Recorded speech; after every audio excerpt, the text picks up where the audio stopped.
Hey everybody, welcome to Back Porch Cooking and Reminiscing.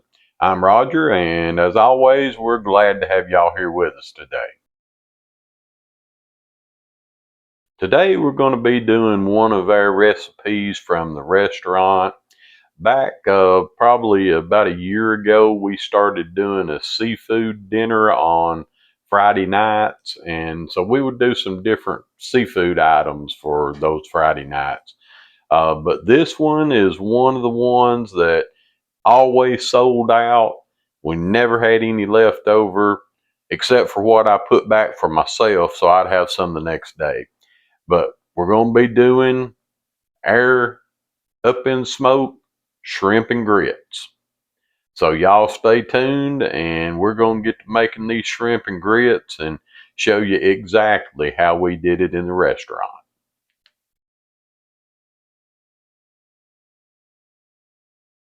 All right, y'all. So we've got our Lodge cast iron Dutch oven here that we're going to be making this in today.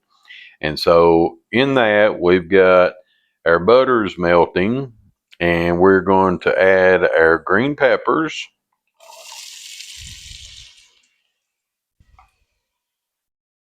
Get all of our green peppers out of there, and they're already sizzling. And we're going to add our diced onion into it. Get all of our onion out of there. And so we're just going to saute those peppers and onions until we get them softened up.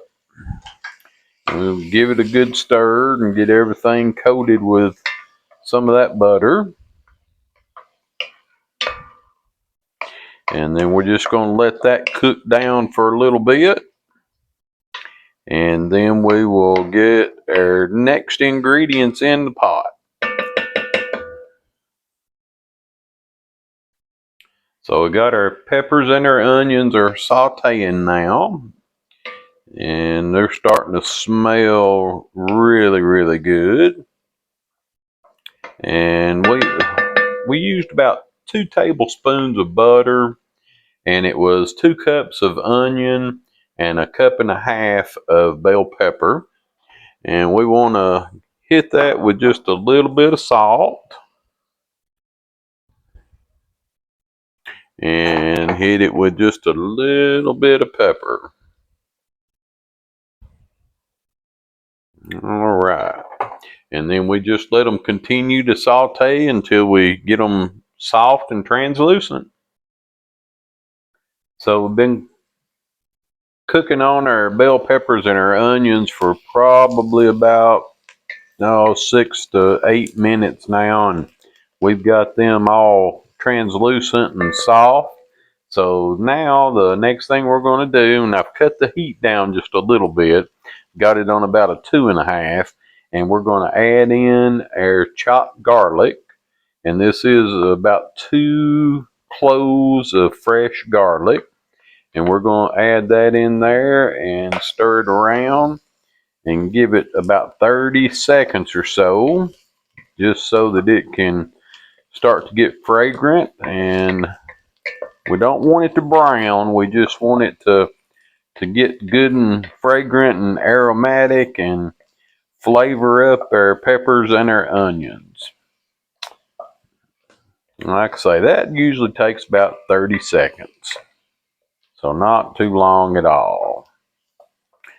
All right, I can smell it, so we're going to just cut it off for right now, and then we're going to get ready for our next step. So while we were getting our onions and peppers ready, we took 2 28-ounce cans of diced tomatoes. We drained them, saved the juice from them, and we put them on a sheet pan, little salt, pepper, and olive oil, and put them in the oven at 425 for about 30 minutes until they just dried out and you started seeing a little bit of the brownness or blackness forming around the edges. So this is just something that we do. You could just use the diced tomatoes straight out of the can, but we think that this makes it taste a whole lot better. So we've got our diced tomatoes now. So now we're going to be adding the tomatoes and the juice to our peppers, onions, and garlic. So we're just going to take our tomatoes and just scrape them off that sheet pan and into our peppers and onions. And you want to get those little brown black bits. That's flavor, folks. So you definitely want to get all of that in there that you can too. Now again, this recipe is not necessarily anybody's recipe other than our own. So you may see this and say, oh well, we don't do it that way, but that's okay because this is the way that we make it. All right, and now we're going to take our juice that we saved out of those tomatoes and we're going to just pour that in on top. All right, and then we're going to bring that up to a simmer, and then we're going to add our spices. So we're ready to put our seasonings in there. We're at a low simmer, so I'm going to cut us down to about a 3 on the heat.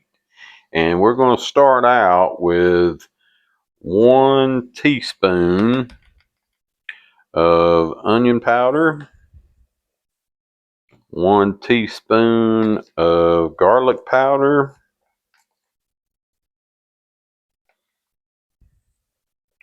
and 2 teaspoons of Old Bay seasoning. And this is your stuff right here, is this Old Bay.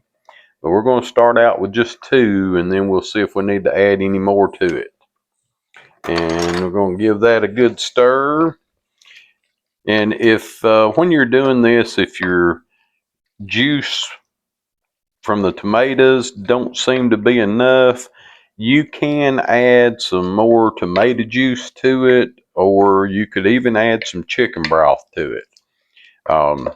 We usually just use the tomato juice, but that is a couple of things you can do if it's kind of looking like it doesn't have enough juice in it. So you want it to look similar to this right here, if you can see that. There we go.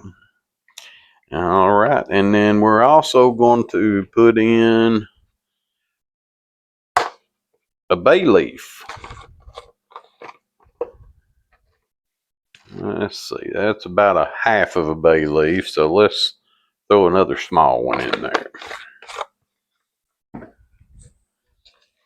And we just want to stir that in and get that bay leaf incorporated in.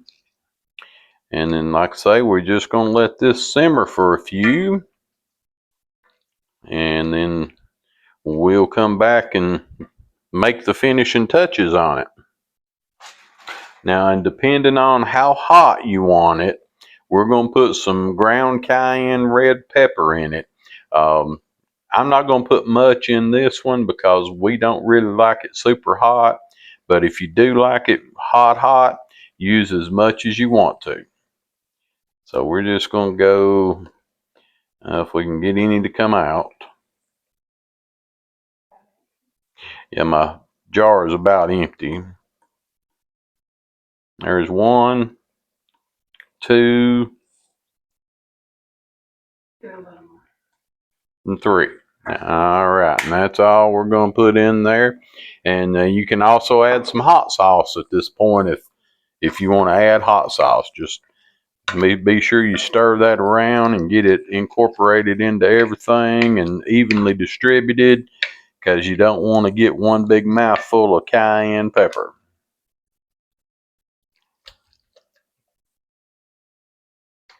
So we've got all of this has been simmering for a few minutes, and now we're going to do our very last step to make the sauce, or whatever you want to call it.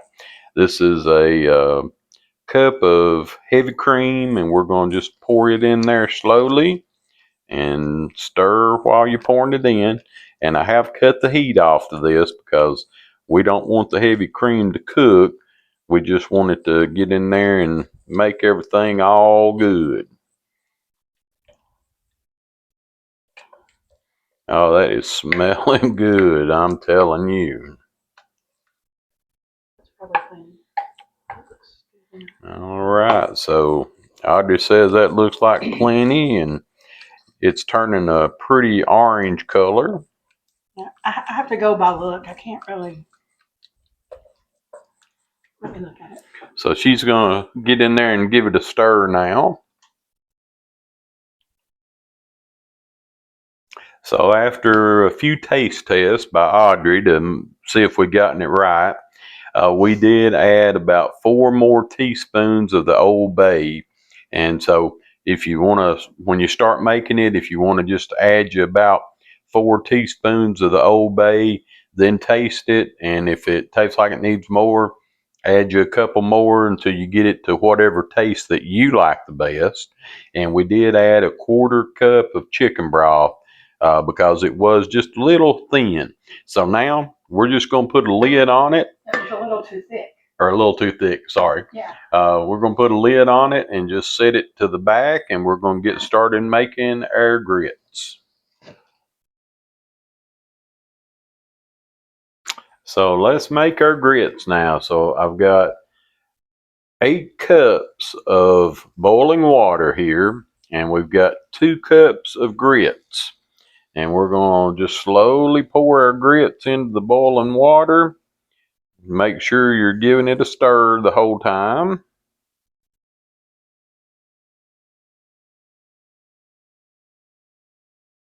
And I'm using the 5-minute grits. Sometimes I'll use the full cooked grits. Sometimes I just use these quick grits. But the main thing is that you keep stirring on them.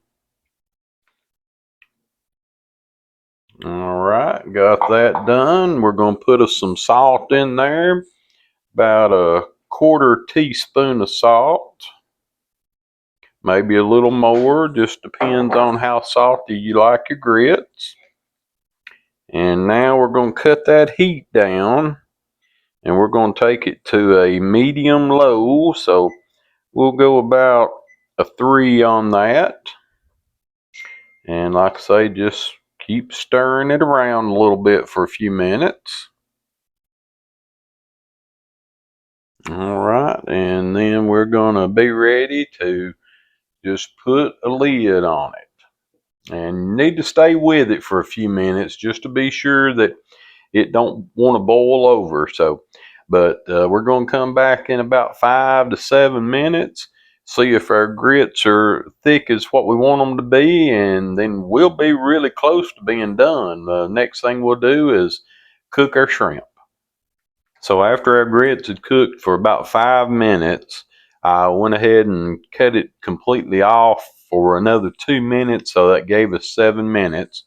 We put in 4 ounces of cream cheese, and so we're just going to stir that in. And then we're going to put in 2 cups of other cheese, and we usually use an American and a maybe a cheddar, but you can use whatever cheese that you like. So if you like, the fancier cheeses, more expensive cheeses, then you do you and whatever you enjoy the most. But we're going to put this in here, and then we will stir all of that in. I gotta give you 1 more cup. Oh, she says I gotta have 1 more cup of cheese. You're in a hurry to eat them, aren't you? Yes, I am. I am hungry. I've had a pastrami sandwich today, and that's been about it. And that's not a one from a sub place. That's one I made myself. And so after we get all of our cheese in here, we're going to let that cheese melt, and then we're going to let them sit for a few minutes while we get our shrimp together. I'm going to put a splash of heavy cream in Oh, there. Audrey says she's going to put a splash of heavy cream in with the grits. 2 splashes. 2 splashes. Might as well use what I got. That was probably 2, 3 tablespoons, I guess, in country measurements. So then we just stir everything around and get everything incorporated in. And like I say, then we'll just let this sit and let that cheese melt. We'll taste our grits when we get it all completed here. make sure if it needs any more salt or anything in it. And she says I'm the impatient one. These are nice and creamy. It needs a lot of salt. She says it needs a lot of salt. Like a bottle. Yep. So we will put some more salt in there, according to Audrey. She says it needs a bottle, but I'm not going to put that much in it. It is when you're making a big amount of grits like this, it does take a lot of salt in there to get them salty enough. So this is equivalent to 8 cups of grits? That would be equivalent to 8 cups of grits. We had 8 cups of water and 2 cups of grits. I think I may have to put a little more cheese in there too. Give me a little bit on my spoon. Well, we still got cheese that's melting. It's not completely melted yet. Be patient. She always wants to be in a hurry. Not for sure.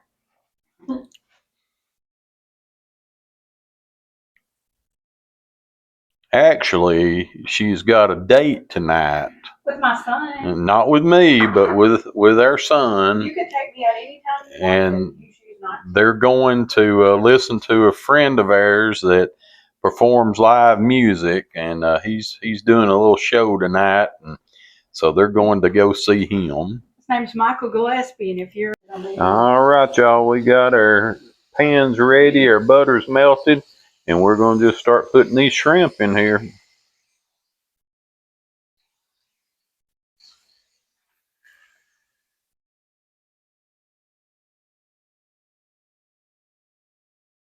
You know, if you cook shrimp, it doesn't take long for a shrimp to cook.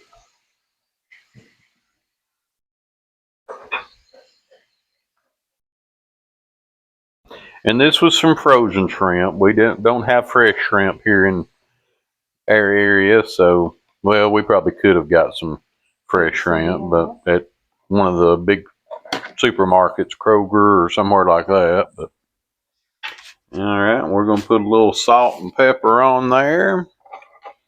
If we didn't use all of our salt in those grits. There's more in the pepper. All right, and a little bit of pepper.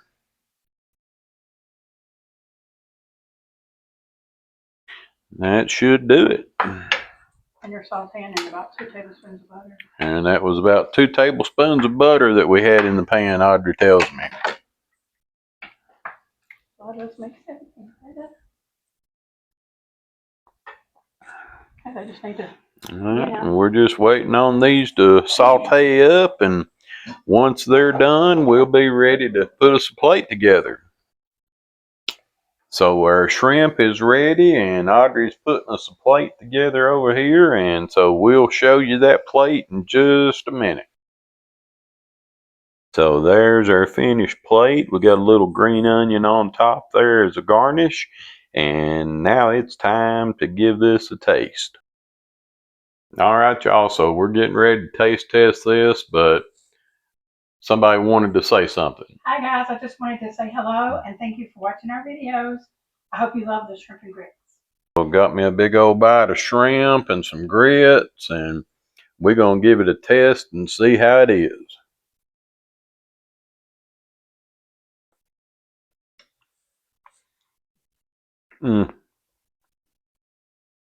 That is so good. I wish I liked shrimp and I'd give it a try.